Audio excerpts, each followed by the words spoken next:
IT کے شعبے میں ترقی کے لیے SIFC کی معاونت سے حکومتی اقدامات بھی جاری ہیں۔ خصوصی سرمایہ کاری سہولت کونسل کی معاونت سے نوجوانوں کے AI اور سائبر سیکیورٹی کی تربیت کے لیے مختلف منصوبوں پر کام کا آغاز بھی کر دیا گیا ہے۔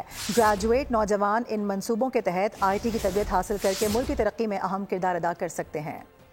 IT سیکٹر کی ترقی کا عزم، SIFC کے بھرپور اقدامات، سہولت کاری کے ذریعے IT ماہرین کی مختلف منصوبوں میں شمولیت جاری، نوجوانوں کو IT ماہر بنانے کا بیڑا اٹھا لیا۔ SIFC اور حکومتی اقدامات سے نوجوانوں کی IT مہارت بڑھانے کے لیے نیا ICT ٹریننگ پورٹل متعارف کرا دیا گیا۔ منصوبے کے تحت نوجوانوں کو AI اور سائبر سیکیورٹی جیسی جدید ٹیکنالوجیز سے آراستہ کیا جائے گا۔ SIFC کی معاونت سے گریجویٹ نوجوانوں کو ٹریننگ پروگرام میں 3 سال تک انٹرنشپ کی سہولت بھی میسر آئے گی۔ IT جائنٹ کمپنیوں سے معاہدوں کے بعد نوجوان عملی طور پر ملکی معیشت اور ٹیکنالوجی کی ترقی کے لیے کردار ادا کر سکیں گے۔ اس سلسلے میں کراچی میں تربیتی مراکز کا قیام اور ملک کے دیگر حصوں میں بھی ان منصوبوں کا نیٹ ورک پھیلایا جائے گا۔